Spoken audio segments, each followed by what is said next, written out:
हमने आपसे बोला था क्या, यूजर्स ऑफ क्या, अकाउंटिंग इंफॉर्मेशन, अकाउंटिंग इंफॉर्मेशन के यूजर्स। ठीक। अच्छा, अकाउंटिंग इंफॉर्मेशन के अंदर क्या क्या चीजें आती है बता तो गौरी जरा, क्या क्या चीजें आएंगी। We include few things in accounting information. अबे तुम्हारा नाम गौरी कब से हो गया? हाँ बोलो, याद करो याद करो। बुक नहीं खोलना, बिल्कुल नहीं। हाँ, यू आर ट्रैवलिंग। हाँ, अच्छा, profit and loss. Profit and loss कैसे, पहले trading and profit and loss बोलते थे। Trading and profit and loss कब बोलते थे हम, जब सोल प्रोप्राइटर होता था। ठीक। और यह पार्टनरशिप होती थी।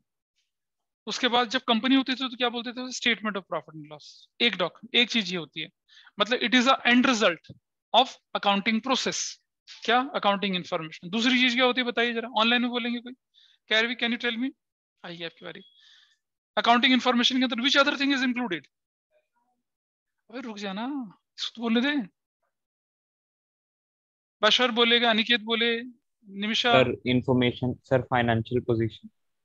हाँ, इंफॉर्मेशन रिगार्डिंग फाइनेंशियल पोजीशन, जिसको हम बोलते थे balance sheet. Balance sheet sir. है यस ना, सर। क्या बोलते थे उसको, बैलेंस शीट बोलते थे। ठीक है। तीसरा, अब तुम लोगों की बारी, कौन बोलेगा तीसरा आइटम। हाँ, स्टेटमेंट ऑफ कैश फ्लो, है ना, statement inflow outflow of cash. और वो भी ऑपरेटिंग इन्वेस्टिंग फाइनेंसिंग एक्टिविटीज की बात करते हैं हम लोग, वैसा करना है अब, क्योंकि हाँ बोलो। आएगा भी, आएगा आएगा आएगा, वो भी आता है। हमने बोला था कि सोल प्रोप्राइटरशिप एंड, हमने बोला था कि सोल प्रोप्राइटरशिप पार्टनरशिप के लिए हम यूज करते हैं profit and loss account, trading account. फिर कंपनी के लिए यूज करते थे statement of profit and loss. और नॉट फॉर प्रॉफिट ऑर्गेनाइजेशन, जिनका पर्पस प्रॉफिट कमाना है ही नहीं, उनके लिए हम इनकम एक्सपेंडिचर यूज करते थे। है ना, बनाते तो वो भी हैं। अच्छा, बैलेंस शीट सभी के लिए कॉमन होती है, चाहे वो सोल प्रोप्राइटर हो, चाहे वो कंपनी हो, चाहे पार्टनरशिप हो, चाहे आपकी क्या हो वो not for profit, not for profit. इसका भी डिफरेंस समझ लेना, नॉट फॉर प्रॉफिट आपके सिलेबस में तो हट चुका है। एक होता है नॉन प्रॉफिट ऑर्गेनाइजेशन, फर्क समझना। Non profit, non profit, non profit organisation. एक होता है क्या, not for profit, not for profit. और एक होता है प्रॉफिट मेकिंग ऑर्गेनाइजेशन। क्या फर्क है तीनों में, कोई मुझे बताए, चल भाई बोल। नॉन प्रॉफिट में प्रॉफिट होता ही नहीं। ठीक है। पर नॉट फॉर प्रॉफिट में प्रॉफिट होता है बट वो प्रॉफिट दिखाया नहीं जाता। अटक अटक अटक, गड़बड़ हो गई यहाँ पर। नहीं, you are a little bit diverting yourself to some other way, गड़बड़ हो रही है। थोड़ा होल्ड करते हैं। हाँ, फिर ऐसे ही भगवान कहता है जा बेटा तथास्तु, पैसा ले ले थोड़ा सा। हाँ, होना ना कंफ्यूजन, बता गौरी, तुम बताओ भाई, पीछे मिस्ट्री। ऑनलाइन में निमिषा बताएगी मुझे difference, profit making, not for non profit, not for profit में क्या डिफरेंस होता होगा, मतलब एज अ जनरल डिस्कशन। आती बारी तक थक जाएगा हाथ। सर अरे नॉन। नहीं अरे पता रुक जाना, तुम्हारा नाम निमिषा कब से हुआ अनिकेत? सर, नहीं पता। मैं तो बोला ही नहीं। अच्छा, कोई बोला था बच्चा भी, आई हर्ड वॉइस। बशर बोला था शायद। हाँ सर, सॉरी। बोल भाई बोल, पीछे वाला। सर नॉट फॉर प्रॉफिट में जो मार्कअप होता है सर, वो जैसे 40% हमें चाहिए प्रॉफिट के लिए, तो उसे 10% पे रखा जाता है, जिससे हमारी मैनेजमेंट के सैलरी और ये सब। तो पढ़ा लिखा बच्चा है यार बहुत, है। ठीक है, मतलब I am not making fun of you but I appreciate your knowledge, he is very right. मैं एक एग्जांपल लेता हूँ। ठीक है, क्या नाम है बेटा आपका? अस्मित ने डिसाइड करा वो रहेगा अखंड ब्रह्मचारी। किसे कहते हैं अखंड ब्रह्मचारी, कोई मुझे बताए, जो बहुत बड़ा। अरे नहीं, वो अखंड विद्वान होता है, कैसी बात करती है यार। त्याग दे। अखंड ब्रह्मचारी जिसने जिसने प्रण कर लिया कि मैं विवाह करूंगा ही नहीं, स्त्री की मोह माया में पड़ूंगा ही नहीं, भीष्म पितामह जैसा। महाभारत में ना, अस्मित कहता है क्यों सर मेरी आगे की जनरेशन में वाट लगा रहे हो। ठीक है, अस्मित ने बोला कि मैं रहूंगा अखंड ब्रह्मचारी। ठीक है, और मैं बैचलर रहूंगा हमेशा, मतलब समझ लो आप लोगों की लैंग्वेज में बैचलर, बैचलर रहेगा, मतलब शादी वादी दूर दूर की बात है, करेगा ही नहीं। ठीक। अब आपको मालूम है कि जब हम घर किराए पे लेने के लिए जाते हैं तो दुनिया पूछती है फैमिली वाले हो या बैचलर हो। अगर हम बोले फैमिली वाले तो चलो भाई आओ घर अच्छा है ये देखो, बैचलर कहते हैं नहीं भैया कहीं और जाओ। It is very difficult for bachelors to find out place for residence on rent on accommodation, इसलिए बेचारे पीजी में रहते होते हैं, कहीं सर्वेंट क्वार्टर वगैरह में रह रहे होते हैं।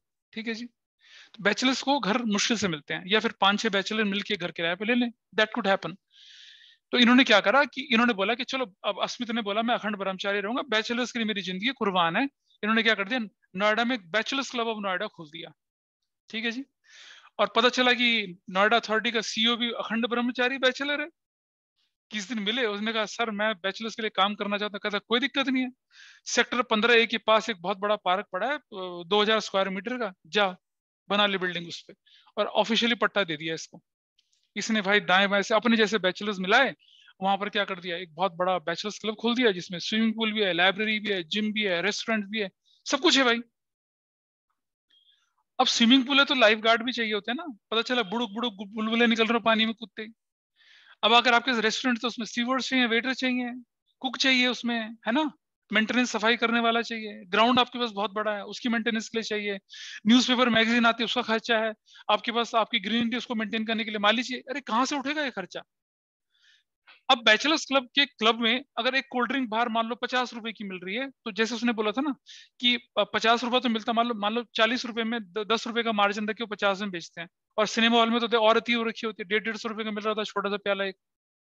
ठीक है, तो क्या करेंगे बताइए। तो अब purpose of bachelors club is not to earn profit, but they will earn meagre amount of profit in order to sustain their activities. भाई कैसे भरोगे लाइफ गार्ड की फीस, कैसे भरोगे माली की फीस, कैसे भरोगे आप मेंटेनेंस का खर्चा, हाउस कीपिंग का पैसा कहाँ से आएगा। वेटर थोड़ी बेहतर है भाई, वो तो आपको खाना खिलाने के लिए आएंगे, स्टीवर्ड जो, उनको तो पैसा देना पड़ेगा। So not for profit organisations are such organisation whose main purpose is not to earn profit, but during the course of action their activities they earn minimum profit in order to sustain their activities. Bachelors club of India तो बोल, नोएडा बोल तो दिया तुम्हें real life example, और उससे ज्यादा क्या चाहिए। ये मैंने थोड़ा फनी वे में बोला। अच्छा चलो, मान लो हमने बोल दिया नोएडा फुटबॉल क्लब, ग्राउंड है उनके पास, वो अपने वैसे अगर आप मान लो किसी फुटबॉल एकेडमी के पास जाएंगे, बाईचुंग बूटिया की फुटबॉल एकेडमी कैम्ब्रिज नोएडा में चलती है, और अच्छी खासी फीस लेते हैं वो। लेकिन नोएडा फुटबॉल क्लब जो है उसके पास ग्राउंड भी दिया नोएडा अथॉरिटी ने, वो ग्राउंड भी है, उस ग्राउंड को मेंटेन करना है। तो वो मान लो बाईचुंग बूटिया की एकेडमी जो है 1 साल के 60,000 रुपए ले रही है मान लो, तो ये 1 साल के 60 नहीं लेंगे, 20-15 ऐसा ले लेंगे, ताकि क्या चल जाए इनका, या 5,000-2,000, ताकि इनका काम चलता रहे, ऐसा चल जाता है। इस तरह से होता है। तो इनका पर्पस प्रॉफिट करना नहीं है, in order to sustain their activities. तो इसीलिए ये प्रॉफिट एंड लॉस शब्द यूज नहीं करते, क्या यूज करते हैं, इनकम एक्सपेंडिचर। इसीलिए क्या करते हैं सर, प्रॉफिट लॉस अकाउंट की जगह इनकम एक्सपेंडिचर अकाउंट बनता है। इसीलिए प्रॉफिट की जगह सरप्लस यूज करते हैं, लॉस की जगह डेफिसिट यूज करते हैं, ऐसा करके। बोल रहे तुम्हें कुछ, इज दैट क्लियर। और नॉन प्रॉफिट तो प्रॉफिट कमाना ही नहीं है। गुरुद्वारे में जब लंगर चल रहा होता है तो वो जो सेवादार होते हैं 1-1 रोटी के पैसे वसूल रहे होते हैं आपसे, कुछ नहीं, तुम देना चाहो तो भी मना कर देते हैं, नहीं भाई हमें नहीं लेना, लेते ही नहीं, वो बिल्कुल नहीं लेते। दवाइयां मेडिकल एड वगैरह जो होते नहीं लेते, नहीं लेते, वो होते हैं नॉन प्रॉफिट। प्रॉफिट कमाना ही नहीं है, चाहिए ही नहीं हमें किसी का कुछ, नमस्ते, कुछ नहीं चाहिए हमें किसी का, आप आओ लंगर खाओ जाओ। ठीक है, और प्रॉफिट मेकिंग तो दुनिया है, मैं भी तो प्रॉफिट मेकिंग ही कर रहा हूँ आपके सामने। ठीक है, this is run non profit. हाँ हाँ चलती है, देख बेटा फंडिंग पे तो नॉट फॉर प्रॉफिट भी चलती है, दोनों चलती हैं। लेकिन फंडिंग ये है कि आपके हाथ में ले ना ले। देर इज आपने देखा होगा ना, ऑर्फनेज हाउस होते हैं, दरियागंज में ऑर्फनेज हाउस है एक है, ठीक है, आर्य कुछ करके है उनका नाम, वहां पर दरियागंज में चलता है वो।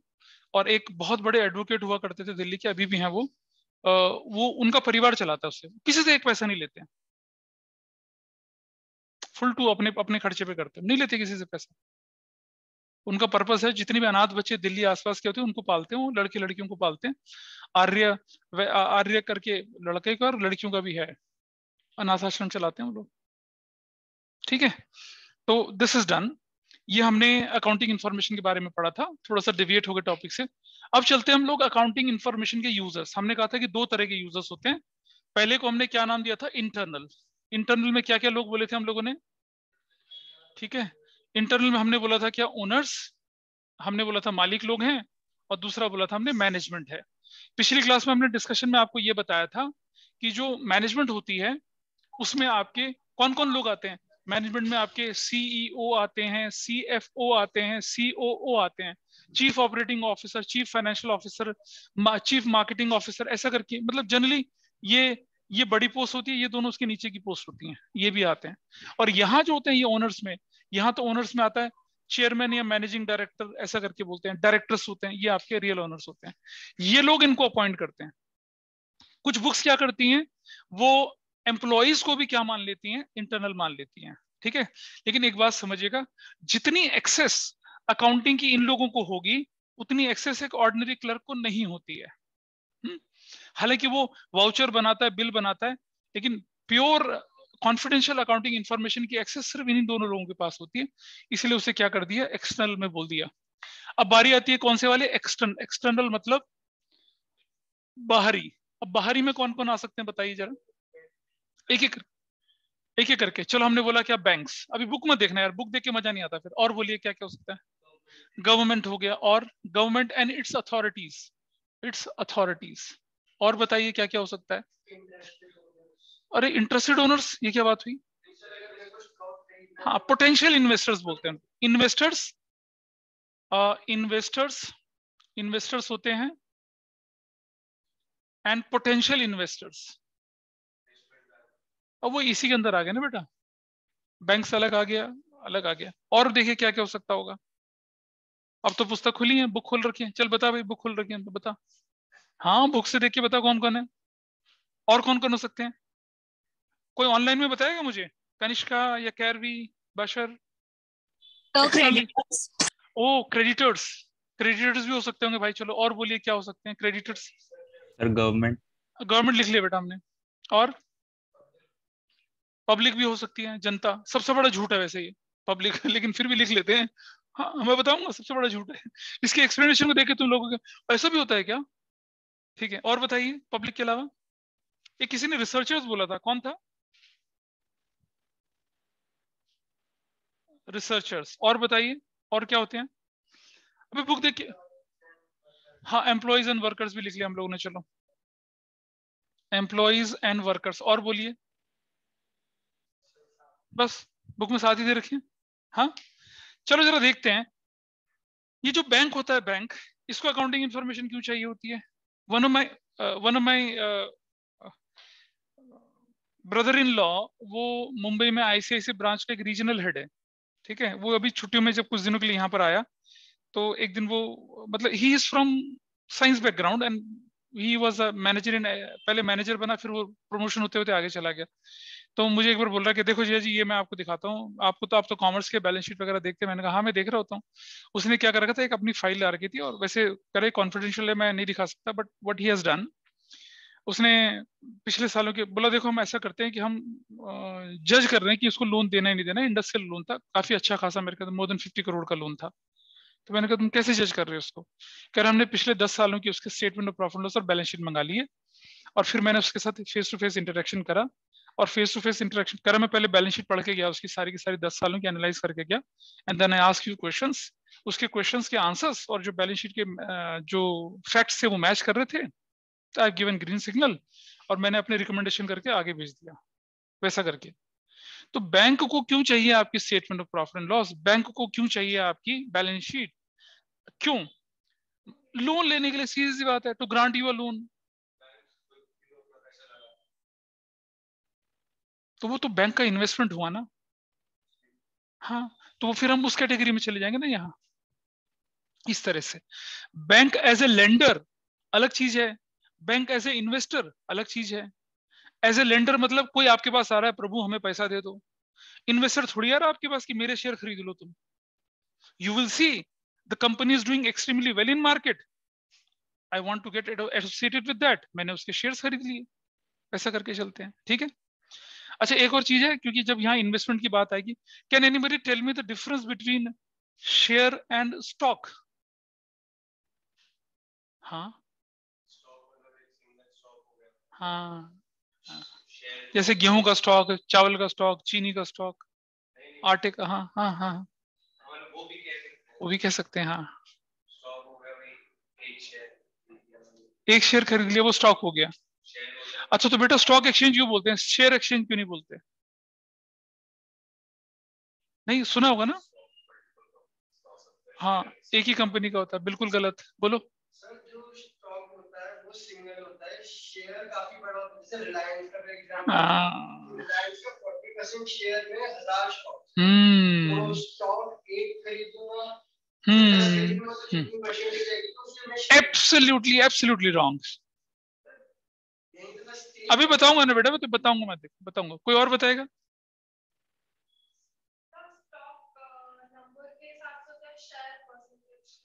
नहीं नहीं नहीं नहीं, ये कोई ये थोड़ी बोले कि तुमने हमारे बिजनेस का 50% शेयर कर दिया, ना ना ना, ऐसा नहीं।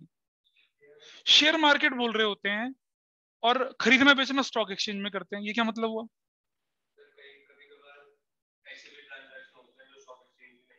जैसे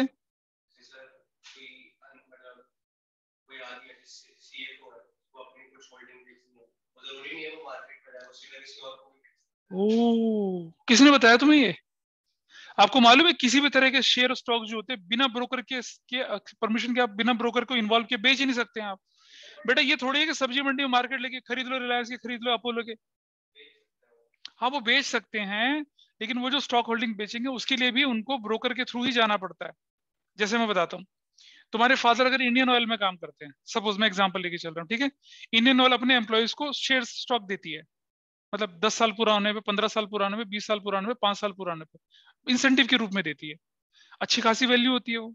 उसमें लॉक इन पीरियड होता है, 3 साल 4 साल तक हम बेच नहीं सकते। 3 साल के बाद लॉक इन पीरियड खत्म हो गया अब आपका, अब आप उस इंडियन ऑयल के शेयर्स को बेचना चाहते हो, तो ऐसा थोड़ी होगा तुम बोलोगे हेलो ब्रो शेयर खरीदेगा ना। तुम्हें फिर से क्या करना पड़े, तुम्हारा डीमैट अकाउंट होगा जिसको कि कोई ना कोई डिपॉजिटरी हैंडल करता होगा, तो तुम्हें उसके थ्रू शेयर मार्केट के अंदर कोई भी शेयर बिना इंटरमीडिएटरी बिना ब्रोकर के बिक ही नहीं सकता, पॉसिबल ही नहीं है, इलीगल है। बोलिए। सर बट जैसे 2000 में जो डील हुई थी मुकेश अंबानी और अनिल अंबानी ने अपनी टेलीकॉम कंपनी को भेजा था, बट उसमें तो कोई भी इन्वॉल्व नहीं था। अरे मेरे भाई हम बात कर रहे हैं रिटेल सेल ऑफ शेयर्स की। जैसे मान लो तुम मुकेश अंबानी हो और तुम्हारा भाई पीछे अनिल अंबानी बैठा है, ठीक है। तुमने कहा जा भैया टेलीकॉम तेरा हो गया, वो बात ठीक है, दैट इज पॉसिबल। हाँ दैट इज पॉसिबल, लेकिन हम बात कर रहे हैं बिल्कुल छोटे वाले पार्ट की। हाँ तुम सुन, अब सुन लो। Share is an individual unit, वो 1 2 3 में नहीं बेची जाती कभी भी। It is being sold in the market in a tradable lot. अब आप किसी भी कंपनी का एक शेयर नहीं खरीद सकते हैं। समझ लो, मैं बताता हूँ, आई विल एक्सप्लेन यू। अभी कुछ दिन पहले इसके शेयर निकले थे, LIC के निकले थे, तो आप एक शेयर नहीं खरीद सकते, मिनिमम 5 खरीद सकते थे। हाँ हाँ, तो वो लॉट होता है ना बेटा, समझ, उसको कहते हैं ट्रेडेबल लॉट। अरे सुन तो ले बात, रुक जाना बेटा, मैं पूरी बात करने दे। उस ट्रेडेबल लॉट को स्टॉक बोलते हैं।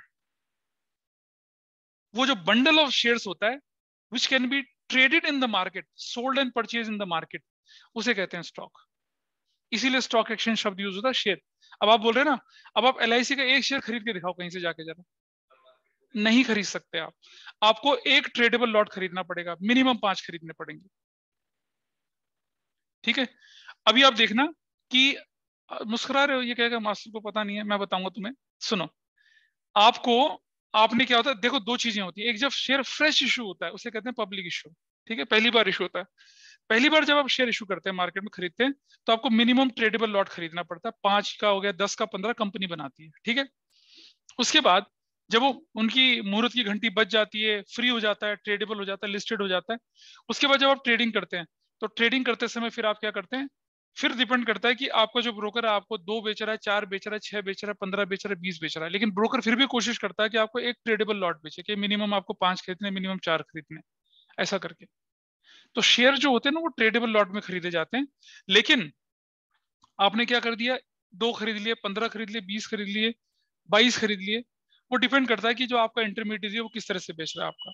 लेकिन क्या होता है कि जो ज्यादा कन्वीनियंट और ज्यादा एक्सेप्टेबल प्रैक्टिस होती है वो ट्रेडेबल लॉट यानी कि स्टॉक की फॉर्म में बेचा जाएगा वैसे। हाँ बेटा आप खरीद सकते हो, लेकिन आप IPO में नहीं खरीद सकते हो, ठीक है। ओपन मार्केट जो होती है, मैंने ट्रेडेबल लॉट जो शब्द यूज, स्टॉक शब्द जो बेटा आया, वो शब्द आया आईपीओ के अंदर, शेयर्स को आपने एक बंडल बना दिया और उस बंडल में बेच रहे, वहां से स्टॉक शब्द का जन्म हुआ है।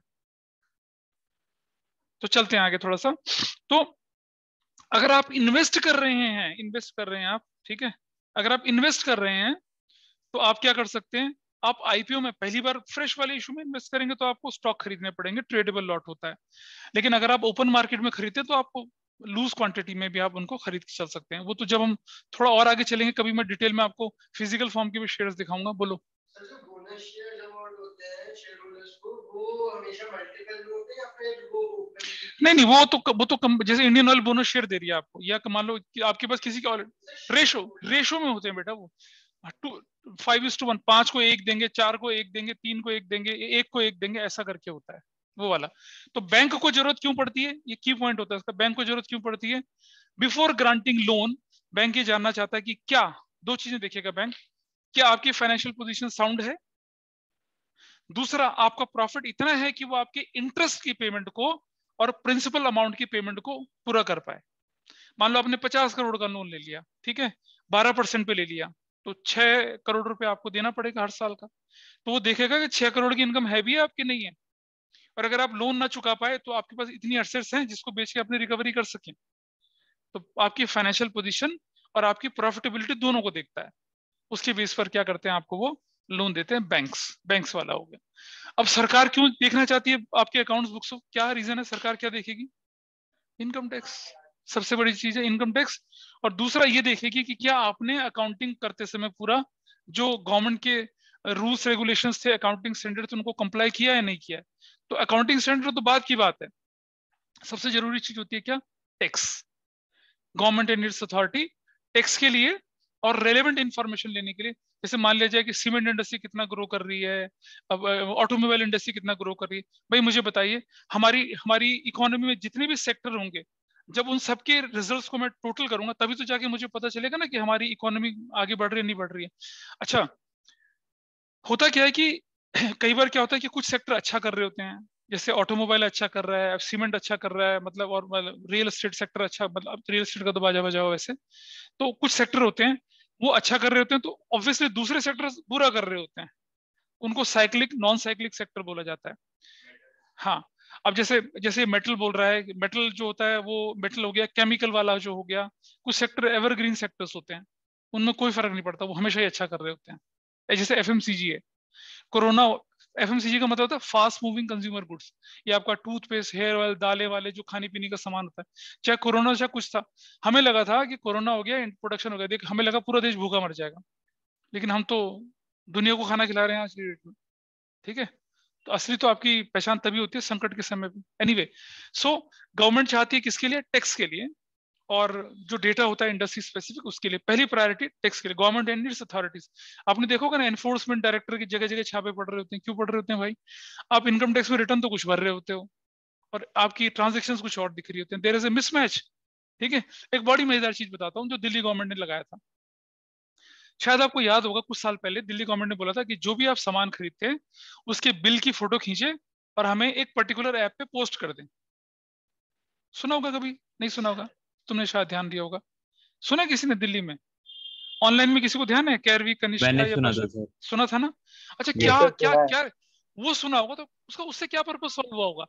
और फिर वो कहते थे ना कि जो सिलेक्टेड होगा उसको हम इनाम भी देंगे, 50,000 1-1 लाख के इनाम तक दिए लोगों को।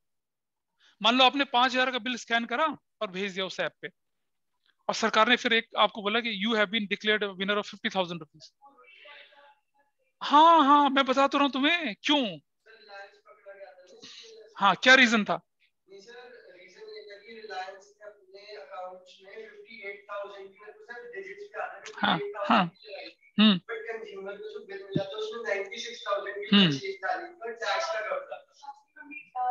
सब्जी मंडी वाले की बात नहीं करे बेटा, मतलब बड़ी चीज। सुनो जी, आओ मैं बताता हूँ क्या रीजन था इसका। दिल्ली सरकार ने क्या करा कि ये जो बड़े बड़े इंडस्ट्रीज होते हैं, होते हैं इनकी चोरी पकड़ने के लिए, आप मॉल में जाइए, देखो कितना खरीदारी कर रहे होते हैं लोग, कितना सामान ले रहे होते हैं उनसे। बड़े बड़े पेंटालून ले लीजिए, किसी और का एग्जांपल ले लीजिए, किसी का भी, रिलायंस स्मार्ट का, ये बिग बाजार वगैरह का ले लीजिए। आपने इनसे सामान खरीद लिया, ग्रोसरी का सामान खरीद लिया, 20,000 25,000 का सामान खरीद लिया, ठीक है। या फिर मान लो आपने इलेक्ट्रॉनिक्स आइटम कुछ भी खरीद लिया। ये क्या करते हैं, एंड ऑफ द डे इनके पास कुछ सॉफ्टवेयर होते हैं, ये अपना सॉफ्टवेयर चलाते हैं खटाक से। और सॉफ्टवेयर में मान लो आपकी सेल अगर 15 लाख की हुई तो घट के 3 लाख आ जाती है, बाकी की ट्रांजेक्शन ओमिट, ठीक है जी। अब क्या होता है कि दिल्ली गवर्नमेंट ने कहा कि तुम शेर तो हम सवा शेर हैं। इन्होंने क्या करा, बिल ले लिया, बिल को अपने पास रख लिया स्कैन करके, बिल की डिजिट वगैरह सारी थी उसको नोट करा।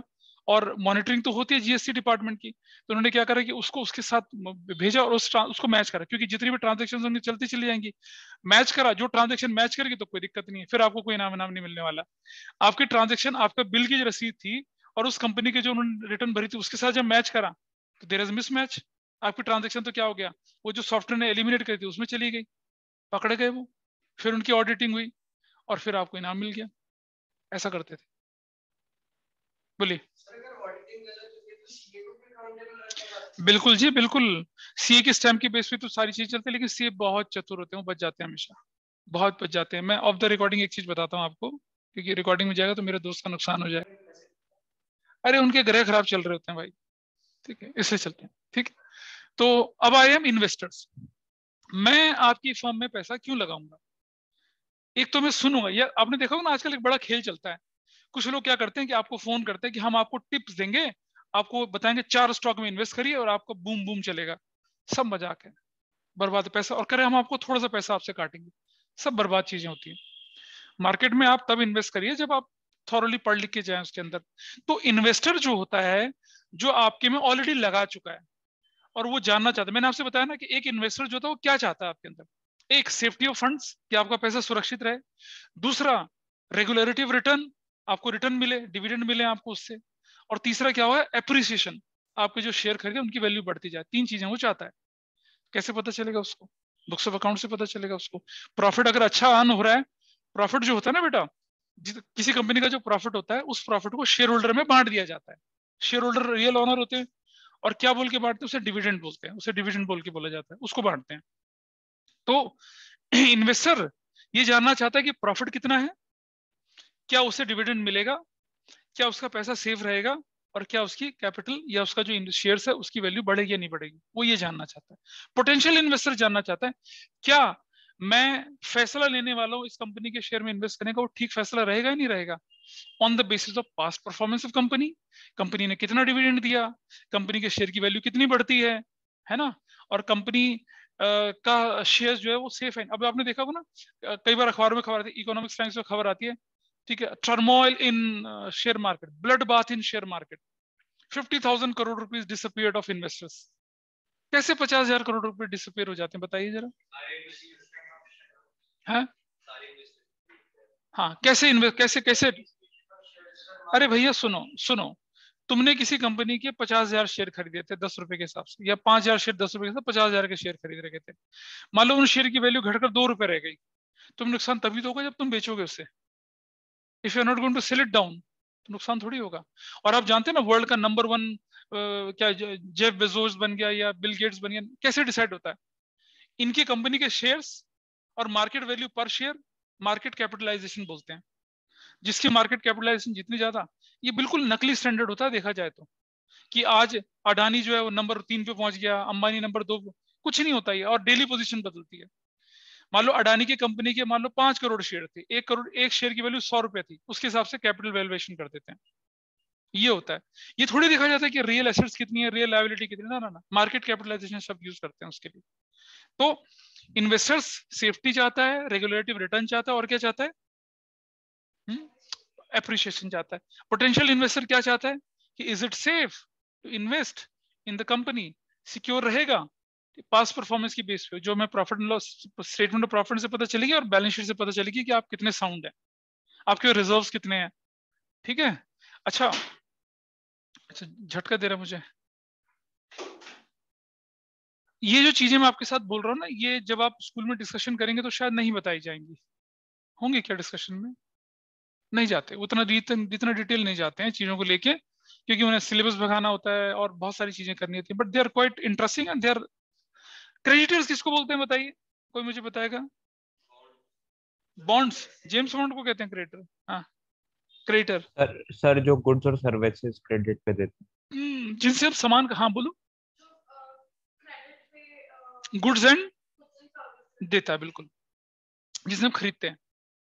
The person who sell us goods and services on credit, या जिनसे हम खरीदते हैं, नहीं जिनसे हम खरीदते हैं, जो हमें बेचता है। याद है मैंने पहली स्लाइड में बताया था आपको, sold goods to us, purchase goods by, दोनों का मतलब एक ही होता है।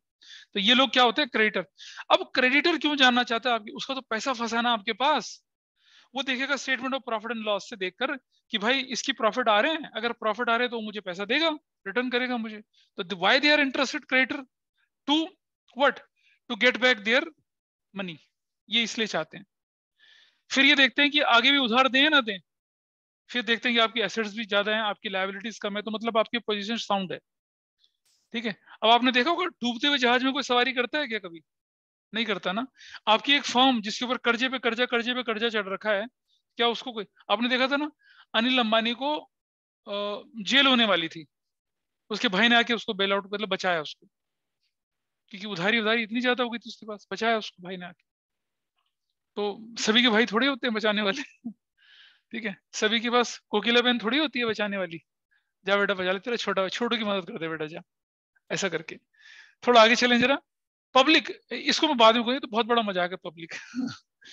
रिसर्चर्स समझिए, I just tell you, I am also the member of NCERT textbook writing review committee 2004 से। आपकी जो टेक्स्ट बुक होती है ना, उसमें वैसे मैं खुद सरकारी स्कूल का पढ़ा हुआ बंदा हूँ, हिंदी मीडियम से पढ़ाई करी थी, तो मैंने एनसीईआरटी की अकाउंटेंसी बिजनेस स्टडीज की किताबों के बहुत सारे चैप्टर्स को हिंदी में ट्रांसलेट कर रखा है। ठीक है, और लिखे भी हैं बहुत सारे चैप्टर्स। तो क्या है कि हमारी जो कोऑर्डिनेटर होती हैं, professor and professor Shipra Vaidya, she is PhD, doctorate है उनके पास, डॉक्टर ऑफ फिलोसफी। क्या सब्जेक्ट था पता उनका? मैंने पूछा मैडम आपने किस सब्जेक्ट में पीएचडी करी है? उनका था, उनकी जो पीएचडी थी वो थी performance of leather industry in Kanpur and near by area, in Agra and near by area over last 20 years. Degree का नाम नहीं था। पीएचडी की डिग्री जो होती है, किसी एक टॉपिक पे जब आप रिसर्च करते हैं तब अवार्ड होती है, रिसर्च करते हैं। अब मुझे बताइए कि 20 साल लेदर मैन्युफैक्चर प्रोसेस करने वाली जितनी भी फर्म थी आगरा में, बड़ी बड़ी मेजर जो थी, उनको पहले उन्होंने लिस्ट बनाई उनकी, फिर उनके 20 साल के अकाउंट्स निकाले सारे के सारे, फिर उनके अकाउंट्स के बेस पर क्या करा, एनालाइज करा, स्टैटिस्टिकल टूल यूज करे। होता है 2-3-4 साल का टाइम काम होता है, बहुत ज्यादा। और उसके बाद क्या करा उन्होंने, अपनी थीसिस पब्लिश करी। अब अगर किसी को 1980 से लेकर 2000 तक आगरा में लेदर इंडस्ट्री और नियर बाय एरिया की अगर कुछ भी एनालाइज करना है, तो कुछ नहीं करना उन्हें, मैडम की थीसिस को उठाओ, पढ़ो और आपका डेटा उठा लो, ऑथेंटिक डेटा होता है। क्या बोला मैंने? Researchers. Why researchers want your books of accounts, accounting information? Because they have to publish research paper. कभी आपने इकोनॉमिक्स टाइम्स खोल के देखा? ईटी जैसे कहते हैं, है ना? ईटी में क्या होता है, हर तीसरे महीने में ऑटोमोबाइल इंडस्ट्री का ट्रेंड आ रहा होता है, सीमेंट इंडस्ट्री का ट्रेंड आ रहा होता है। ठीक है, और मैं बोलूं तो जितनी भी इलेक्ट्रॉनिक्स हो गया, रियल एस्टेट हो गया, उनके ट्रेंड कहाँ से आते हैं? ट्रेंड ये जर्नलिस्ट कहाँ से लेके आते हैं ट्रेंड? क्या बृहस्पति देवताओं के गुरु उनको ज्ञान दे रहा होता है, ले बेटा ऑटो इंडस्ट्री के डेटा ले जा? वो कलेक्ट करते हैं ना, वो स्टॉक, वो डेटा कलेक्ट करते हैं और क्या करते हैं। तो ये जो न्यूज़पेपर में आर्टिकल आते हैं ना बड़े बड़े, 3 महीने में क्या पोजीशन है ऑटोमोबाइल इंडस्ट्री की, सीमेंट इंडस्ट्री की, आईटी इंडस्ट्री का फ्यूचर ग्रोथ कितनी है, ये सब रिसर्चर्स पता करते हैं भाई। और रिसर्चर को क्या करना होता है, ये क्या करते हैं कि ये स्टॉक एक्सचेंज ऑफ इंडिया, मतलब जितनी भी नेशनल स्टॉक एक्सचेंज हो गया, मुंबई स्टॉक एक्सचेंज हो गया, बॉम्बे स्टॉक एक्सचेंज, बीएससी जिसे कहते हैं, इनकी वेबसाइट में जाते हैं, वहां से आप आराम से किसी भी कंपनी के डेटा को डाउनलोड कर सकते हैं। ठीक है, और इनको क्या करते हैं, इनको फिर वो इन्फॉर्मेशन मिलती है, उसको एनालाइज करते हैं, उस पर आर्टिकल छाप देते हैं, ऐसा करके होता है। तो रिसर्चर को अकाउंटिंग इन्फॉर्मेशन की जरूरत क्या करने की जरूरत पड़ती है? To present, to understand the trend in industry, आगे जा रही है, बढ़ी जा रही है, नीचे जा रही है, ऊपर जा रही है, उसका पता चलता है रिसर्चर्स को। इन भाई लोगों को क्या जरूरत है, एम्प्लॉयज एंड वर्कर्स को, बताइए जरा, why they want accounting information? आपकी कंपनी का एक पियोन है या हाउसकीपिंग स्टाफ है, उसे क्या जरूरत है भाई अकाउंटिंग इन्फॉर्मेशन की? कोई बताया मुझे, बताओ। तो छोड़ के चले जाए पहले। हाँ, नहीं छोड़ के चले जाए, ऐसा ऑनलाइन में बताया कोई? To some extent it is correct. क्यों क्यों एम्प्लॉय या वर्कर को हमें जरूरत पड़ती है अकाउंटिंग इन्फॉर्मेशन की, कोई बताएगा ऑनलाइन में? Please tell me someone. Sir उनको, सर जो एक्स्ट्रा इंसेंटिव्स मिलते हैं। हाँ देखिए, उनका बहुत बड़ा अट्रैक्शन होता है कि क्या हमारी सैलरी मिल पाएगी, पहली चीज सैलरी मिल पाएगी, क्या हमारी नौकरी वोकरी स्टेबल रहेगी, बची रहेगी, ये ठीक है ना? और ये कैसे पता चलता है उनको? प्रॉफिट, अगर कंपनी प्रॉफिट अच्छा कमा रही है तो आपको जबरदस्त इंसेंटिव्स मिलते हैं, बोनस मिलते हैं। वो भी डिपेंड करता है कि कंपनी के जो ये मैनेजमेंट है और ये जो ऊपर वाले मालिक लोग हैं ये क्या चाहते हैं। मैंने बताया ना, हरे कृष्णा डायमंड्स जो थे उसने करीब करीब 125 करोड़ 100 करोड़ के गिफ्ट बांट दिए थे 3 साल पहले, कोरोना से पहले वाले दिवाली में, भर भर के 10 लाख, किसी को 15 लाख रुपए का ज्वेलरी दिया, किसी को एक फिएट की एक गाड़ी 4 पहियों वाली जो पुंटो थी, पता नहीं क्या नाम था उस गाड़ी का, वो दिया। जिसके पास घर गाड़ी था उसको ज्वेलरी दी। और कुछ बोलते हैं घर गाड़ी ज्वेलरी सब थी तो क्या बीवी देंगे उसको ना, वो नहीं दिया, वो तो अपने आप आ जाएगी। ऐसा नहीं था, तो दिया इतना इतना सारा कुछ दिया, एंड इट इज देयर। अच्छा सोचो यार जरा, मुझे बताओ कि ये जो सत्य नडेला होता होगा, सुंदर पिचाई, उनको तनख्वाह उनका क्या मिलती होगी, कोई आइडिया देगा मुझे? सर इनकी बहुत कम ऑन पेपर तनख्वाह होती इन है। ऑन पेपर बहुत कम होती है, हाँ, लेकिन हाँ हाँ हाँ हाँ हाँ। अच्छा हाँ हाँ हाँ बिल्कुल सही। हाँ, रुक जाइए, ये स्क्रीन पर देख रहे हो भाई आप लोग? अरे बोलो, ऑनलाइन वालों देख रहे हो? Yes sir. As per media report, Pichai has earned a salary of rupees only over $1 billion, which is 100 crore in Indian rupees every year between 2015 to 2020। ठीक है, और उसकी बेस सैलरी जो सिर्फ 2 मिलियन है, जो कि 20 लाख रुपए होती है। बाकी दुनिया भर के इंसेंटिव से शेयर होल्डिंग राइट वगैरह मिलते हैं। 100 करोड़ तो यार एक इंडस्ट्री नहीं कमाती, एक इंडस्ट्री को एस्टेब्लिश करने में भी कितना जमाना लग जाता है। सुंदर पिचर भाई साहब इतना पैसा कमाते हैं। हाँ हाँ हाँ, सीए चार्टर्ड अकाउंटेंट, ठीक है जी। हाँ हाँ हाँ, वो एम्प्लॉई है। हाँ हाँ हाँ, समझना बेटा, ये जो चार्टर्ड अकाउंटेंट होते हैं ना, ये इस कैटेगरी में आते हैं, इस कैटेगरी में आते हैं। ये नहीं होते हैं, ये वाले मुनीम जी नहीं होते हैं ये लोग, है ना? They are obviously in this category, management category में जाते हैं चार्टर्ड अकाउंटेंट जो होते हैं। और जो ट्रेनी व्रेनी होते हैं वो भी, उनका भी स्टेटस अच्छा होता है, वो तो अकाउंट क्लर्क वगैरह होते हैं, ये लोग आते हैं इस कैटेगरी में, है ना? इसलिए उसको हम उस कैटेगरी में नहीं इंक्लूड कर सकते हैं। और एक और चीज, अभी आपने देखा ना, securities exchange board of India SEBI है। सेबी क्या करता है, जितनी भी कंपनियों के मार्केट के शेयर्स वगैरह स्टॉक वगैरह को मॉनिटरिंग करता है, जैसे reserve bank of India bank को मॉनिटर करता है ना, सेबी ऐसे ही करता है। सेबी के एक चेयरमैन होते थे मिस्टर MS राठी।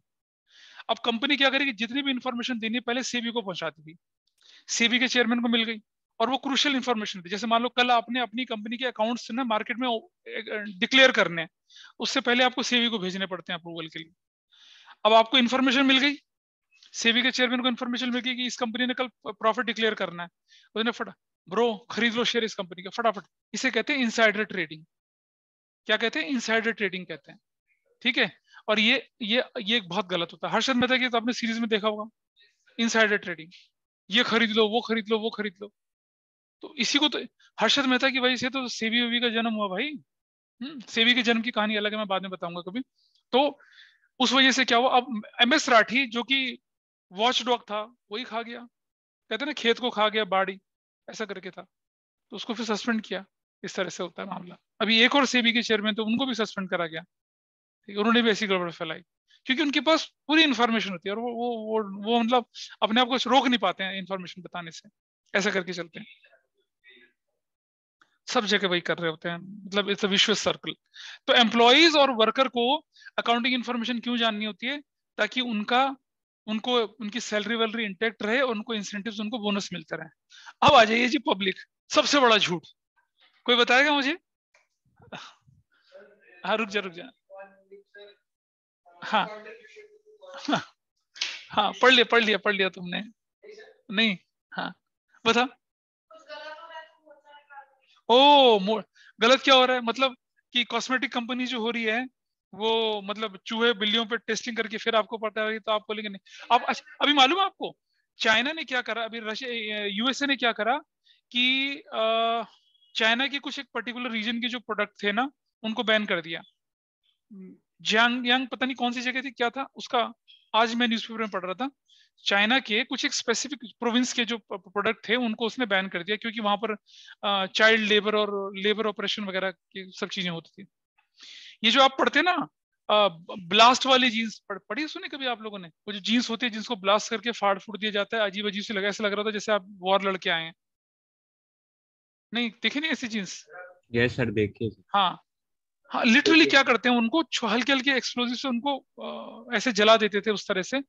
लेकिन उसमें क्या करते थे, जिस तरह के एक्सप्लोजिव वो यूज करते थे और वो छोटे छोटे बच्चों से करवाते थे वो काम। तो कई बच्चे तो वो जो एक्सप्लोसिव का धुआं होता था उसको इनहेल करके और कुछ कुछ वैसी एक्सप्लोसिव ज्यादा क्वांटिटी मरमुरा बहुत नुकसान होता था। ये लिवाइस और बहुत सारी कंपनीज थी उनकी इस प्रोडक्ट को फिर बाइकआउट करना शुरू हुआ। एनीवे वो रीजन नहीं है ये बड़ा ही आइडियलिस्टिक रीजन है। वो मानते हैं कि कोई भी कंपनी जो होती है वो जो सोसाइटी के रिसोर्सेज होते हैं उनसे डेवलप होती है, उनको यूज करती है, ठीक है। और फिर वो सोसाइटी के रिसोर्सेज यूज करती है तो फिर उसको सोसाइटी को वापस भी कुछ करना चाहिए, उन्हें वापस सरकार उन्हें वापस भी करना चाहिए, ठीक है। अगर आप अपनी मर्जी से वापस कर दें, वरना सरकार क्या करती है उनसे जबरदस्ती वो कंट्रीब्यूशन कराती है। और जबरदस्ती कंट्रीब्यूशन कराती है उसके लिए क्या शब्द यूज होता है? CSR। CSR, Chennai super king नहीं बोला मैंने, CSR। Can anybody tell me the full form of CSR? Corporative social responsibility. हाँ कौन बोला ये? अनिकेत। इसको बोलते हैं corporate social responsibility. Corporate social responsibility बोला जाता है इसको। कहते हैं CSR activities initiative by this company under CSR। कई बार आप देखते होंगे ना, जैसे मैं बताता हूँ यहाँ नोएडा में एक जगह मैंने देखा था, एनटीपीसी ने क्या कर रखा है, एनटीपीसी है ना आगे चल के, एनटीपीसी ने वो सारे के सारे वो फ्लाईओवर के नीचे फ्लाईओवर के या फिर पौधे लगा दिए, वैसा करा दिया और नीचे एनटीपीसी एनटीपीसी लिखा रहता है। ये कॉर्पोरेट सोशल रिस्पॉन्सिबिलिटीज होती हैं। एसेंशियली 2% के शायद करीब होता है इनको अपने रेवेन्यू का कॉर्पोरेट सोशल रिस्पॉन्सिबिलिटी समाज को वापस करना पड़ता है। तो जो आपकी बुक कहती है ना, देखा जरा बुक में देखो कितना बड़ा झूठ लिखा हुआ है। इसको देखिए, यहाँ लिखा है इन्होंने, public is generally also interested in financial information. Public need information to assess enterprise contribution to economy in many way. Employment generation, amount spent on corporate social responsibility. Public is also interested, page number 1.13 में लिखा हुआ है, public is also interested in financial information of an enterprise, aware about the changes in its management. अब बता यार, किसी company का top level management बदल रहा है, मतलब कितना झूठ लिखा हुआ है इन्होंने यहाँ पर। पर चलो कोई बात नहीं। Public is also concern whether enterprise perform its duties towards keeping the environment clean और नॉट। ओहो कितना बड़ा, याद है लॉकडाउन जब लगा था तो हमें वो अंबाला से वो दिखना शुरू हो गया था, हिमालय पर्वत या जो भी थी पहाड़ियां। हाँ क्या बोल रही बताओ?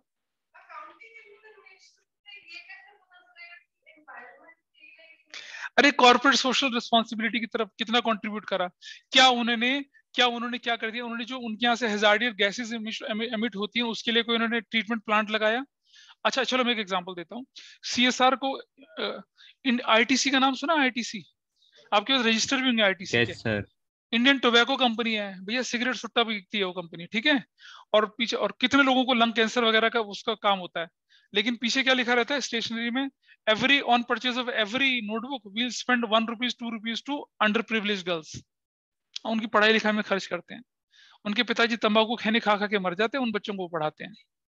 इस तरह की कहानियां होती हैं। तो मैंने बोला ना कि these are very idealistic things. Public तो बहुत बड़ा झूठ बोल रहे हैं। तो एक पॉइंट बढ़ाने के लिए बोल दिया उन्होंने कि पब्लिक को अकाउंटिंग इन्फॉर्मेशन की जरूरत पड़ती है, ये जानने के लिए कि कॉर्पोरेट सोशल रिस्पॉन्सिबिलिटी में कंट्रीब्यूशन हो रहा है, वो एनवायरनमेंट को नीट एंड क्लीन रख रहे हैं, उस पर कितनी स्पेंडिंग कर रहे हैं। होता है ना, आपने देखा होगा ना कार्बन एमिशन नॉर्म्स होते हैं, और आपको मालूम होगा ना शायद जब आप थोड़ी बड़ी क्लासेस में जाएंगे तो कार्बन क्रेडिट की भी बात होती है। जानते हैं कार्बन क्रेडिट? नहीं, देखो एक बात समझो कि पढ़ाई तो दुनिया करती है, लेकिन जो रेलेवेंट इश्यूज होते हैं आपकी इकोनॉमी वो आपको जानना जरूरी है। कार्बन क्रेडिट के बारे में पूछूंगा मैं अगली क्लास में आप लोगों से, क्या होता है कार्बन क्रेडिट। बहुत सारी कंपनीज अपने कार्बन क्रेडिट बेचते और पैसा कमाते हैं। उनमें से एक कंपनी है DMRC। What is the full form DMRC? Delhi metro rail corporation. Sir daily yes. DMRC क्या करती है, ईओ2 कहते हैं ना उसको, मतलब कार्बन डाइऑक्साइड की जो एमिशन होती है, क्योंकि उसकी तो सारी इलेक्ट्रिकल है, उससे तो कार्बन एमिट होता ही नहीं है। तो उन कार्बन डाइऑक्साइड कब होती है बेटा एमिट? गाड़ियों के डीजल के धुएं से, पेट्रोल के धुएं से। बिजली से चलने वाली मेट्रो में कौन सा कार्बन एमिट होगा? कहाँ धुआं होता है? धुआं तो तब होता है जब गाड़ी जल रही होती है। हाँ, तो उनको क्या मिलते हैं? कार्बन क्रेडिट्स उनके इकट्ठे होते हैं, वो अपना, और बकायदा इसकी ऑडिट होती है, कार्बन क्रेडिट कितना आपने जनरेट करा। ठीक है, समझना, मेरा घर है, मान लो मैंने अपने घर को क्या कर दिया है, सोलर पैनल लगा के अपने घर को, और मैं अपनी घर की सारी जो रिक्वायरमेंट है, बिजली की रिक्वायरमेंट है, उसको मैं अपने सोलर एनर्जी से पूरा करता हूँ। मेरे घर से कार्बन जो एमिशन होता है वो 0 के बराबर है, तो मैं अपने कार्बन क्रेडिट इकट्ठा कर सकता हूँ। और उनको क्या होता है, इसके एक तुम पहले खुद पढ़ना है इसके बारे में, then I will explain it to you. Very interesting point, carbon sir credit क्या ये होता है। सर वैसे ही है ना कि अगर मैं मेरे उतने क्रेडिट है मैं किसी और को क्रेडिट दे सकता हाँ, हूँ कि वो यूज उनको कर। दे सकता हूँ कि जो कार्बन ज्यादा क्या करते हैं, एमिट करते हैं। जैसे इंडस्ट्रीज है, मान लो स्टील मैन्युफैक्चरिंग वाले होते हैं, उनके में धुआं होता है। अब क्या होगा कि उन पर पेनल्टी, और उनके पास उनको उनको उनकी जो कॉस्ट और उनके ऊपर पेनल्स और उनके ऊपर पेनल्टीज और चार्जेस ज्यादा इम्पोज किए जाते हैं। तो अगर वो कार्बन क्रेडिट खरीदते हैं उनसे, तो उससे क्या होता है कि वो जो पेनल्टी का बोझ थोड़ा, तुम पढ़ो पहले अपने आप जाके कार्बन क्रेडिट क्या होता है, then I will explain it to you. और खुद पढ़ोगे खुद ही समझ में आ जाएगा। तो यहाँ हमने एक ब्रॉड पर्सपेक्टिव में पढ़ा कि कौन कौन से इंटरेस्टेड यूजर्स होते हैं। आपको वो लंबी चौड़ी कहानी नहीं लिखनी जो मैंने बताई है आपको, पहले तो आपको मालूम होना चाहिए कि इंटरनल कौन है, एक्सटर्नल कौन होते हैं, और किसको आपकी अकाउंटिंग इन्फॉर्मेशन की कब कब जरूरत पड़ती है। ये आपके पास आ गया, बोलिए। पब्लिक के लिए कैसे टैक्स, जैसे टैक्स रिलैक्सेशन जो है, या फिर कई बार गवर्नमेंट पैसे देती है गवर्नमेंट को, कंपनीज को, हाँ, कॉन्ट्रैक्ट के लिए, ये सब पता करने के लिए क्या अकाउंटेबल होल्ड कर सकते हैं पब्लिक? नहीं ऐसा नहीं होता। तुम जहां तक टैक्स हॉलीडेज की बात कर रहे हो, तो उसका एक तरीका, आपने सुना होगा ना, नोएडा में एक स्पेशल इकोनॉमिक जोन है, एसईजी बोलते हैं उसको, सुना होगा। Yes sir. Noida special economic zone में जो भी कंपनीज बनाए रखी जाती हैं, जो भी इंडस्ट्रियल हाउस एस्टेब्लिश होते हैं, पहले तो उनको टैक्स हॉलीडेज मिलते हैं कि 5 साल 10 साल तक आपको कोई टैक्स नहीं भरना, जो करना कमाइए। फिर उनको बिजली कंसेशन रेट पे मिलती है, ट्रांसपोर्टेशन उनके लिए रिलैक्स, हर चीज रिलैक्स होती है। और क्यों? क्योंकि वो एक्सपोर्ट लाइक ओरिएंटेड ऑर्गेनाइजेशन होती हैं, ऐसे उनको हेल्प मिलती है बहुत ज्यादा। इसी तरह से आपने देखा होगा कि आपने देखा उत्तराखंड में उधम सिंह नगर की तरफ आपने देखा होगा बहुत सारी फार्मास्यूटिकल कंपनीज हो गया, बहुत सारी कंपनीज हैं, उन्होंने वो एस्टेब्लिश हैं। क्योंकि उत्तराखंड क्या करता है कि फार्मास्यूटिकल कंपनीज और बहुत सारी एक्सपोर्ट ओरिएंटेड कंपनीज को क्या करता है, अपने यहाँ पर इन्वाइट करता है इन्वेस्ट करने के लिए, उनको कंसेशनल रेट पे लैंड वगैरह सब कुछ प्रोवाइड करता है। एक सबसे बड़ा एग्जाम्पल देता हूं मैं, जिस समय आपका स्कूल कितना पुराना है डीपीएस नोएडा, बताइए जरा। 1982, ठीक है। आपका स्कूल कितना पुराना है? 2000 में? नहीं, फिर तुम्हारे स्कूल का नहीं होगा। तुम्हारा तुम्हारा what about your school, how old तुम्हारा? नहीं, तुम्हारा तो बहुत पुराना है। हाँ, और तुम्हारा नहीं पता। अब 1980s में 70s में क्या होता था, सरकार के पास पैसा नहीं होता था स्कूल खोलने के लिए, तो they want to promote private people, private entrepreneurs, कि अब आप ऐसा करिए, आप स्कूल खोलिए, हम आपको जमीन देंगे बहुत सस्ते रेट। अब आप बताइए आपके स्कूल की लैंड कितना होगा बताओ? 17-18 एकड़ होगा, ठीक है। 17-18 एकड़ लैंड है डीपीएस नोएडा का। सरकार ने कितने में दिया होगा वो? फिर भी कितना होगा आज बताओ? वो 17-18 एकड़ की क्या कीमत होगी आज? कितना करोड़ होगी? 108 करोड़ की जमीन, ठीक है। सरकार ने कितने में दी होगी? नहीं, ठीक है, हाँ, 1 रुपया स्क्वायर मीटर पे, 1 रुपया, सिर्फ 1 रुपया, इतने में। क्यों? वो कहते थे जमीन ले जाओ रहेगा तुम्हारे पास, बढ़िया स्कूल खोलो, ईडब्ल्यूएस कोटे के लोगों को भी एडमिशन दो, गरीबों के बच्चों को भी दो, है ना। अपोलो हॉस्पिटल बना हुआ दिल्ली में, जमीन बहुत सस्ते में मिली है, बोला गरीब लोगों का भी इलाज करो, तो गरीब लोगों की किडनी खा के बेच डालते हैं, ऐसा भी होता है। तो उस समय पर सरकार, आप देखेंगे दिल्ली के जितने भी बड़े बड़े स्कूल, डीपीएस मथुरा रोड हो गया, मॉडर्न बाराखंबा की तो कहानी अलग है, उसको नहीं मैं इंक्लूड करता, लेकिन डीपीएस की जितने भी स्कूल्स हैं बसंत वैली हो गया, और जितने भी स्कूल्स हैं सारे, सेंट कोलंबस वगैरह, जितने भी स्कूल, संस्कृति तो खैर IAS ऑफिसर, वो अलग कहानी उसकी। इतने स्कूल्स भी थे, सब बहुत ही सस्ते रेट पर। केम्ब्रिज स्कूल नोएडा जो है, कितना मतलब 10-20 हजार रुपया मुश्किल से देके और उसको बनाया गया, सरकार से लिया गया सारा। जितने भी APJ हो गया, आर्मी पब्लिक स्कूल हो गया, आर्मी पब्लिक स्कूल तो कुछ गए नहीं, सस्ते में बिल्कुल। ये तो ये जो सेक्टर आर्मी सेक्टर है, बना दिया स्कूल, वो तो पैसा ही नहीं लगा कुछ। वो तो आर्मी ने जो इस एरिया को डेवलप किया था, तो स्कूल का प्रोविजन ऑलरेडी रखा, तो कुछ लगा ही नहीं उसमें पैसा, इतना सस्ते में। लेकिन आज अगर आप 2 एकड़ में भी स्कूल खोलोगे तो आपके तो लग जाएंगे अच्छे से 20-25 करोड़ रुपए लग जाता है आपका आराम से, एक पॉश एरिया में। तो इसीलिए मैं जो 2000 के बाद के बने हुए स्कूल हैं, अब आज अगर आप दिल्ली में कोई स्कूल का प्लॉट खरीदते हैं, तो मैं देखता हूँ नोएडा, ग्रेटर नोएडा में जो होते हैं, जब इनकी ऑक्शन होती है तो 25-25, 30-30 करोड़, 40-40 करोड़ में बिक रहे होते हैं वो। तो इज वेरी राइट कि 108 करोड़ की प्रॉपर्टी लेके बैठे हैं आज DPS वाले। लेकिन किस जमाने में जब मिली थी, 80s 75 में जब मैंने मिली थी, बहुत ही मतलब मिट्टी के भाव मिली थी सिर्फ, ऐसा करके चलता है। तो अब अगर हम बोलें कि किसी इंडस्ट्रियल हाउस को, अब आपने देखा ना सैमसंग ने अपना प्लांट लगाया था नोएडा में, तो तुम्हें क्या लगता है मार्केट रेट पे प्लांट दिया था? वो जगह नहीं दी। हाँ, मोदी जी भी आए थे और वो मार्केट रेट से काफी कम पे उनको वो जगह दी गई थी, ताकि प्रमोट करें इलेक्ट्रॉनिक हब बनाने के लिए नोएडा को। तो वो स्कीम्स होती हैं। तो अब उनके अकाउंट्स को देख के हम क्या जानते हैं कि यार इन्होंने सरकार से, इन्होंने मतलब सोसाइटी से इतना कुछ लिया, तो ये बदले में क्या दे रहे हैं।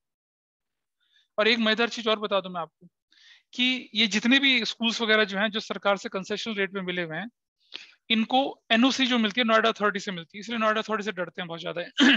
अगर नोएडा अथॉरिटी अपनी NOC विड्रॉ कर ले तो स्कूल गेट पे ताला लग जाता है, खत्म। You can't run school because Noida authority withdrew it's NOC। ठीक है, बोलिए। हाँ हाँ हाँ हाँ, बिल्कुल लीज पे हैं, ये रिन्यू होती है लीज, अभी नहीं होगी, मतलब 99 ईयर के बाद ये रिलीज हो जाएंगी, सारे घर वगैरह सब रिलीज है। नई प्रॉपर्टी जो होती है वैसे ही होता है। ठीक है, तो ये सारे के सारे जो थे यूजर्स थे, और इसके साथ साथ हमने बहुत सारी नई और अलग और अदर देन सिलेबस चीजों का डिस्कशन किया। वो सिर्फ इसीलिए कि आपको अपने नॉलेज के होराइजन को बड़ा करके रखना है। अब आप देखिएगा, हम जो एक चैप्टर में देखें, अब हमारे पास क्या क्या चीजें छूट गई हैं, I will wind it up. शुरू में इतना ही चलते हैं हम लोग। हमने आपके साथ जो पढ़ा वो पढ़ा अकाउंटिंग की डेफिनेशन, हमने पढ़ा attributes characteristics of accounting, objective of accounting में पढ़ूंगा, फंक्शन भी लेके चलेंगे, advantage, these are very general, limitation वो तो डेफिनेशन बेस्ड ही है। और अकाउंटिंग प्रोसेस मैंने पढ़ा दिया आप लोगों को। बुक कीपिंग अकाउंटिंग के बारे में मैं डिस्कशन करूंगा आपके साथ, अकाउंटिंग इन्फॉर्मेशन क्या होती है और क्वालिटेटिव कैरेक्टरिस्टिक्स और इसके यूजेस कौन कौन से होते हैं, ये हम लोगों ने पढ़ लिया। ठीक है, और फंक्शंस शायद हम कर चुके थे, ऑब्जेक्टिव्स हम लोग कर चुके थे ना, क्या किया था हम लोगों ने? ऑब्जेक्टिव्स तो पढ़े थे शायद हमने, ऑब्जेक्टिव्स जो नहीं लिया था अकाउंटिंग के, है ना ऑब्जेक्टिव्स। अब आप देखेंगे ना, ये दीज साउंड्स वेरी सिमिलर, जैसे मैं ऑब्जेक्टिव से लेके चल रहा हूँ। मेंटेनिंग अकाउंटिंग रिकॉर्ड्स, तो अकाउंटिंग तो होती तब है जब आप रिकॉर्ड मेंटेन करेंगे, अदरवाइज अकाउंटिंग तो होती नहीं है। फिर ये आगे बोलता है determining profit and loss, accounting information का पहला कंटेंट क्या है? Determining profit and loss. फिर हम बोले determining financial position, they are talking about balance sheet. इसीलिए मैंने वो टॉपिक पहले कराया, क्योंकि अब मैं जब इन्हें पढ़ रहा हूँ तो आपको समझ में आ रहा है ना क्या बोल रहा हूँ मैं? बोलिए ऑनलाइन में, you are able to understand what I am saying. If I am saying maintaining accounting record, यानी कि क्या, किस तरह से अकाउंटिंग रिकॉर्ड मेंटेन होंगे? सिग्निफिकेंट मैनर में, सिस्टमेटिकली होंगे। फिर हम बोलते हैं प्रॉफिट एंड लॉस, कैसे? या तो प्रॉफिट एंड लॉस बनेगा, statement of profit and loss बनेगा, इनकम एक्सपेंडिचर बनेगा। फाइनेंशियल पोजीशन कैसे पता चलती है? बैलेंस शीट से पता चलती है। तो ये है ऑब्जेक्टिव्स, अकाउंटिंग इसलिए तो होती है। और फैसिलिटेटिंग मैनेजमेंट, मैनेजमेंट को हेल्प करती है, किस काम में हेल्प करती है मैनेजमेंट को? To take decisions, decision making में हेल्प करती है। टू जज whether we are doing better और not, to judge the limitations and to judge what are our strong points, इसी से पता चलता है। Providing accounting information to users, और लास्ट में क्या होता है? Protecting business assets। इसका क्या मतलब है प्रोटेक्टिंग बिजनेस assets? बताओ तो जरा, एक एग्जांपल देता हूं मैं। क्या नाम है आपका? हाँ सॉरी, मैं भूल, अभी याद नहीं है। प्रणय ने क्या किया कि 1980 में एक प्लॉट खरीद लिया था, मान लो सेक्टर 18 में, है ना, जहां पर मार्केट बनी हुई है। और उस प्लॉट में कुछ बनाया नहीं उसने, वो उसने खरीदना मान लो 1,20,000 का अपनी कंपनी के नाम पे। और उसको रिकॉर्ड कर लिया। और उसके बाद इसका ऑपरेशंस वगैरह जो थे दिल्ली में, मुंबई, चेन्नई मेट्रोपॉलिटन सिटी में चलते थे। फिर अचानक नोएडा एक इंडस्ट्रियल हब के रूप में उभरा। इससे ध्यान आया कि यार मेरा तो 5000 स्क्वायर मीटर का प्लॉट था सेक्टर 18 में, और सेक्टर 18 तो अच्छी खासी मार्केट है पॉन्टी चड्डा की, देखो कब्जा करके बना रखा सारा कुछ। इसने देखा कि भाई अरे वहां मेरी जगह पे तो किसी ने क्या कर दिया, मल्टी लेवल बिल्डिंग बना दी है। ठीक है, मल्टी लेवल बिल्डिंग बना दी। मामला कोर्ट में चला गया। कोर्ट कहता है तुम बताओ भाई तुम ओनर कैसे हो। अच्छा कैसे प्रूव करेगा कि मैं ओनर हूँ? रजिस्ट्री तो भाई नकली भी बनवा ली दूसरे बंदे ने, वो दूसरे ने नकली बना ली, बताओ। हाँ तो हाँ, इसने क्या करा होगा 1982 में जब खरीदी होगी ना वो एसेट्स, तब से लेकर अब तक वो उसकी एसेट्स के अंदर शो हो रही होगी ना, रिफ्लेक्ट हो रही होगी, नहीं हो रही होगी? अगर नहीं हो रही होगी तो बहुत बड़ी गलती करी इन्होंने, लेकिन ऐसा तो हो नहीं सकता। 1980 में 1,20,000 तो अच्छा खासा अमाउंट होता था। 80s में तो 1 lakh rupees having a worth more than crore as compare to today's time. तो जब फिर वो अपने कोर्ट में लेके जाएगा अपने पिछले 40 साल के अकाउंट स्टेटमेंट, सर देखिए ये देखिए 1982 से लेकर अब तक मेरी बुक्स ऑफ अकाउंट्स में ये एसेट्स मेरी शो हो रही है। सामने वाले से पूछे तुम दिखाओ भाई कहाँ तुम्हारी, क्या जवाब देंगे? वो कहाँ से लाएंगे, वो बैलेंस शीट कहाँ से लाएंगे वो चीजें? तो जब आप बुक्स ऑफ अकाउंट्स मेंटेन करते हैं ना, तो आपकी एसेट्स, आपका तिन का पाई पाई क्या होता है वो उसके अंदर रिकॉर्ड हो जाता है। और इस तरह से आप क्या कर सकते हैं, अपनी एसेट्स को प्रोटेक्ट कर पाएंगे and to retain your ownership. ये है वो point, protecting the business assets. Accounting का पर्पस ये होता है। तो they are talking of page number 1.3 और 1.4 की मैं बात कर रहा था। ठीक है, आगे चलें थोड़ा सा। हाँ बोलो। गुड्स नहीं होता बेटा, गुड्स तो क्या होता है देखो, ये वाली एसेट्स जो होती है इसमें इमूवेबल प्रॉपर्टी होती है, लैंड, प्लांट, बिल्डिंग। हाँ मतलब मूवेबल इमूवेबल प्रॉपर्टी होती है, लेकिन जिनको हम लंबे समय तक बिजनेस में रखने वाला, प्लॉट जो है उसको अपने साथ रखोगे आप अपना, आपने बोला कि जब अपॉर्चुनिटी होगी तब हम उसे एनकैश करेंगे, वैसा करके होता है। तो गुड्स तो क्या होता है, आज खरीदी कल बेच दी। मान लो इसने क्या करा कि 1,000 बोरी चावल की उठा के सेक्टर 18 में रख दी थी, तो वो वैसे चावल जितना पुराना होगा उतना महंगा बिकेगा, लेकिन कहाँ यार, मतलब वो तो ट्रेडेबल आइटम है ना, उसका नहीं हिसाब किताब, वो थोड़ी रखते हैं। अगर आपने गुड्स खरीदी और बेची तो उसका हिसाब किताब statement of profit and loss में जाएगा, ट्रेडिंग प्रॉफिट एंड लॉस में जाएगा, उसका बैलेंस शीट में थोड़ी जाएगा। हाँ, वो चावल रखने के लिए, गुड्स रखने के लिए आपने जो गोडाउन बनाया है, जो बिल्डिंग या शोरूम जो बनाया, उसकी एंट्री आप अपनी बुक्स ऑफ अकाउंट्स में एसेट्स में दिखाएंगे, बैलेंस शीट के अंदर शो होता है वो। फंक्शंस ऑफ अकाउंटिंग में देख लीजिए, they are very similar. Maintaining systematic accounting record फिर वही रिपीट हो रहा है। Preparation of financial statement, financial statement में ट्रेडिंग प्रॉफिट लॉस और बैलेंस शीट बनाना फिर वही चीज होगी। Meeting legal requirements, income tax department में आप अकाउंटिंग इन्फॉर्मेशन देते हैं, ठीक है, और कोर्ट में आप एज अ प्रूव करते हैं। जीएसटी के लिए आप उस अपनी अकाउंटिंग इन्फॉर्मेशन प्रोवाइड करते हैं। जहां जहां लीगली आपको डॉक्यूमेंट की जरूरत होगी वहां आप अपनी अकाउंटिंग इन्फॉर्मेशन प्रोवाइड करते हैं, which is attested verified bye chartered accountant. फिर बोल रहा है कम्युनिकेटिंग द फाइनेंशियल इन्फॉर्मेशन, फिर वही अकाउंटिंग प्रोसेस का एक पार्ट आ गया। And assisting management in decision making. तो आप देख रहे हैं, अगर मैं बोलूं आपके सामने ऑब्जेक्टिव्स बोले, कैरेक्टरिस्टिक्स बोले या फंक्शंस बोले, they are very similar and they are depending totally the definition which we have discussed in the first class. सब उससे रिलेटेड तो है। ठीक है, तो इसके जो बचे हुए पार्ट होंगे ना, advantages, disadvantages, book keeping, accounting, ये हम अगली क्लास में इसको वाइंड अप कर देंगे, बुक कीपिंग और अकाउंटिंग का डिफरेंस भी। और फिर इसमें से जो इंपॉर्टेंट एरियाज होंगे ना, उन पर मैं आपको बोल दूंगा। I will not give you any kind of homework, ठीक है, क्योंकि ये कोई रटने वटने वाली चीज नहीं है। We have discussed, I think it is series in your mind, और काम खत्म। क्वेश्चंस कैसे होते हैं, जब ये और एक दूसरा चैप्टर का, तब हम एक टेस्ट ले लेंगे, उसमें मैं दिखाऊंगा क्वेश्चन कैसे आपके एग्जाम से पूछे जाएंगे इसमें, और अगला चैप्टर को पूरा करने के बाद then we will have a test for combined chapter, वैसा कर लेंगे। ठीक है, एनी डाउट टिल टुडे?